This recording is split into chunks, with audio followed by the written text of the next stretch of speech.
teman-teman semua, pada video kali ini kita akan membahas nih mengenai korelasi. Apa sih itu korelasi? Korelasi itu merupakan salah satu teknik statistik untuk mengukur dan mendeskripsikan relasi antara dua variabel. Jadi contohnya seperti apa sih?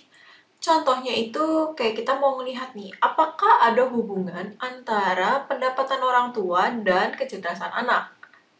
Jadi kita menggunakan korelasi ini untuk melihat apakah ada hubungan di antara variabel pertama, yaitu si pendapatan orang tua, dan variabel kedua, kecerdasan anaknya. Nah, relasi seperti apa sih yang kita bisa lihat? Pertama, kita bisa melihat arahnya. Maksudnya arahnya itu seperti apa? Jadi arah hubungannya. Apakah arahnya positif atau negatif? Arah positif itu maksudnya kedua variabel berubah pada arah yang sama. Jadi, kalau variabel A atau variabel yang tadi itu pendapatan orang tua nilainya meningkat, maka kecerdasan anaknya juga meningkat. Jadi sama-sama meningkat atau sama-sama turun. Arah negatif maksudnya itu adalah kedua variabel berubah pada arah yang berbeda.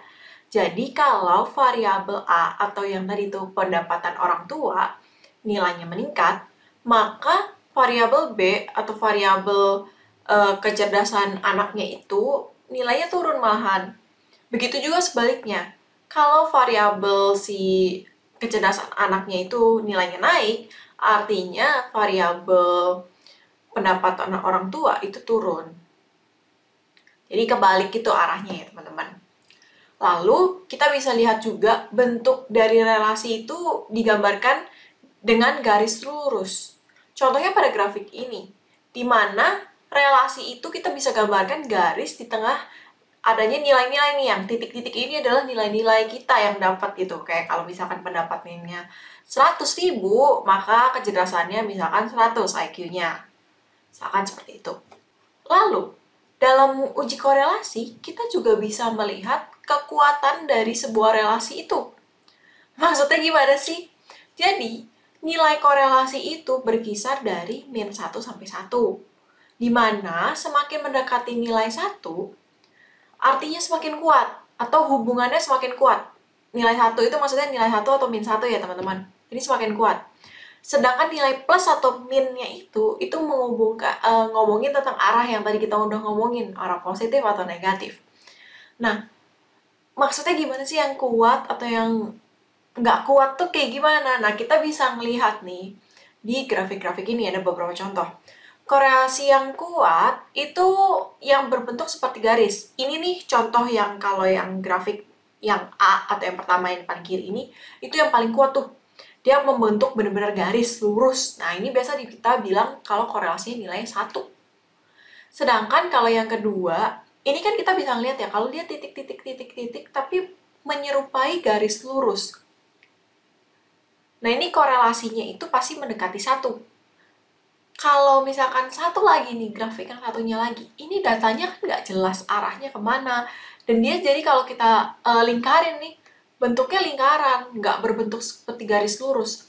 Nah, korelasi yang kuat itu yang berbentuknya lurus.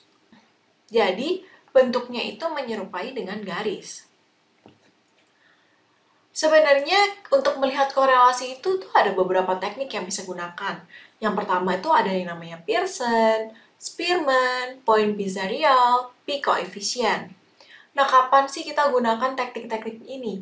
Nah, ini kita harus lihat datanya seperti apa, level of measurement-nya itu seperti apa.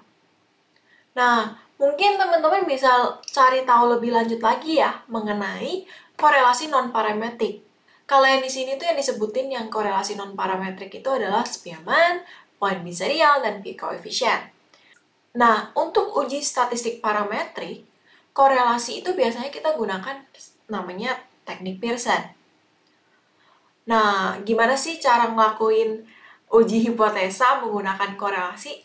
Sebenarnya caranya sama sih teman-teman. Pertama kita harus state the hypothesis, terus tentukan critical point-nya di mana, terus kita hitung korelasinya atau yang kita sebut dengan R kalau di sini, dan kita harus make decision. Apakah korelasinya itu signifikan atau tidak? Signifikan atau tidak, itu artinya apakah memang ada hubungan antara dua variabel ini atau tidak. Nah, setelah kita mengetahui hubungan antara dua variabel, apa sih yang perlu kita lakukan? Nah, ada beberapa penelitian nih yang melanjutkan ke tahap selanjutnya, yaitu yang kita sebut sebagai linear regression. Nah, apa sih itu linear regression gitu ya? Linear regression itu jadi kita mau ngetahuin nih, apakah satu variabel kita ini bisa memprediksi variabel lainnya. Jadi ingat ya teman-teman, untuk menggunakan linear regression, kita harus tahu nih mana variabel dependent dan independent. Mana variabel yang mempengaruhi dan dipengaruhi. Karena kita akan mau coba nih, apakah variabel independennya bisa memprediksi variabel dependentnya atau tidak. Nah, memprediksi itu sebenarnya menggunakan apa sih? Menggunakan ada yang namanya linear equation atau persamaan linear. Nah, persamaan linear ini mungkin teman-teman pernah belajarin ya di masa-masa SMA dulu. Yang Y sama dengan BX plus A. B itu adalah slope-nya, berapa kemiringannya, sedangkan A itu adalah konstannya. Nah, bagaimana sih kita tahu B itu sebesar apa? Sebenarnya ada rumusnya di mana kalau kita mau tahu B itu dengan membagikan sum of products dibagi dengan sum of squares dari skor X. Kalau sedangkan A-nya atau konstannya itu kita bisa cari dengan menggunakan rumus ini. Nah, kalau dari gambar yang seperti ini nih yang teman-teman bisa lihat, kita punya data-data yaitu yang titik-titik merah ini nih.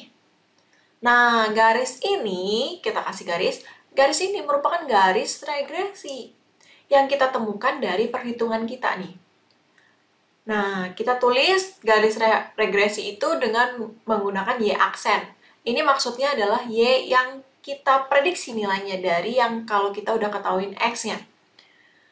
Nah, kita lihat ya, bahwa ada nih yang namanya distance, di mana dari persamaannya itu kan, Y aksennya itu dengan nilai Y aslinya. Ini kan data yang kita dapat ya, teman-teman.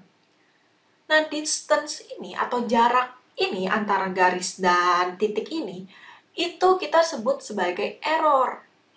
Kenapa sih error? Jadi kan kalau misalkan kita hitung, harusnya Y-nya itu nilainya di garis ini nih.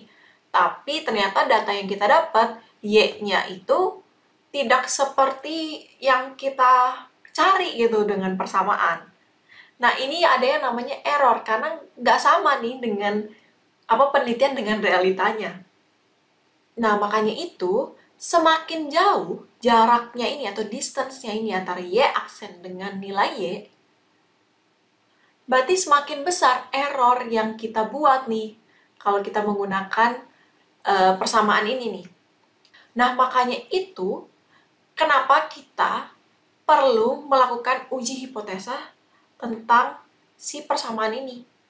Jadi, apakah persamaannya ini bisa kita gunakan atau tidak?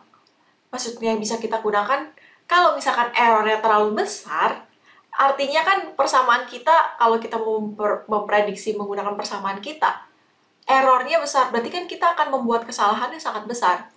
Nah, makanya itu, kita harus cek nih, apakah kesalahannya itu besar atau enggak, dengan menggunakan uji hipotesa. Nah, begitu sih teman-teman tentang korelasi dan linear regression. Mungkin gimana caranya menghitung korelasi secara detail dan atau linear regression ya, teman-teman bisa baca di buku Grapheter. Tapi ini adalah inti dari korelasi dan linear regression. Semoga video ini membantu teman-teman untuk paham lebih lanjut ya. Dadah!